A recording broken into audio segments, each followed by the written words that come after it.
મહેસાણામાં ફરી એકવાર ડબ્બા ટ્રેડિંગ ઝડપાયું છે। સમાચાર મહેસાણાથી સામે આવી રહ્યા છે। ફરી એકવાર ડબ્બા ટ્રેડિંગ ઝડપી પાડવામાં આવ્યું।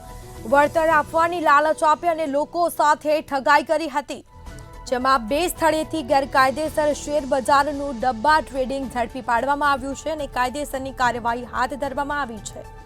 શેર બજારના નામે લોકો સાથે છેતરપિંડી કરવામાં આવી છે, રૂપિયા પડાવ્યા છે, જેમાં વળતર આપવાની લાલચ આપી અને લોકો પાસેથી પૈસા પડાવ્યા।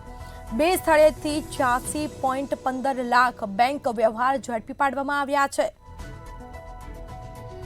આખરે આ પોલીસ દ્વારા તપાસ કરવામાં આવશે।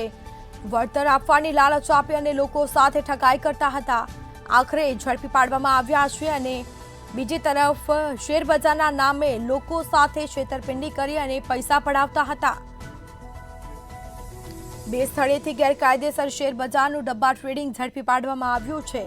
વળતર આપવાની લાલચ આપી અને લોકો સાથે ઠગાઈ કરવામાં આવી છે। કેટલા સમયથી ડબ્બા ટ્રેડિંગ ચાલતું હતું તે અંગે પણ તપાસ કરવામાં આવશે। તો મહેસાણામાં ફરી એક વખત ઝડપાયું છે ડબ્બા ટ્રેડિંગ।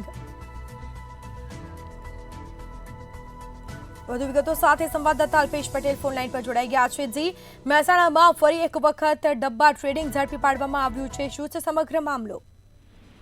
જી સ્મિતા, ચોક્કસ જણાવી દઉં કે મહેસાણા જિલ્લામાં જો કાળી ટીલી સમાન ગણાતું ડબ્બા ટ્રેડિંગ છે અને ગૃહ ઉદ્યોગની જેમ ફાટી નીકળ્યો છે ગોરખ ધંધો ને શેર બજારમાં વધુ વળતર આપવાની લાલચ આપી લોકોને ફસાવાય છે અને ગુજરાત ઉપરાંત અન્ય આખા દેશમાં અને લોકોને ફસાવવામાં આવે છે અને વધુ 2 સ્થળેથી ગેરકાયદેસર શેરબજારનું ડબ્બા ટ્રેડિંગ ઝડપાયું છે અને વડનગર નજીક સિપોર ખટાસા રોડ પર ઝાડ નીચે ઝડપાયું અને વડવારના ખેતરમાંથી શેરબજારનું ડબ્બા ટ્રેડિંગ ઝડપાયું છે અને શેરબજારના નામે લોકોને છેતરપિંડી થાય છે અને 2 સ્થળેથી કુલ રૂપિયા 86.15 લાખના બેંક વ્યવહાર ઝડપાયા છે અને કુલ 5 ઇસમોના સામે 2 ગુના નોંધી વધુ તપાસ ધરી છે પોલીસે। જી બિલકુલથી તમામ જાણકારી આપવા બદલ આપનો આભાર। તો શેર બજારના નામે લોકો સાથે છેતરપિંડી કરતા હતા, વળતર આપવાની લાલચ આપી અને લોકો સાથે ઠગાઈ કરવામાં આવી હતી।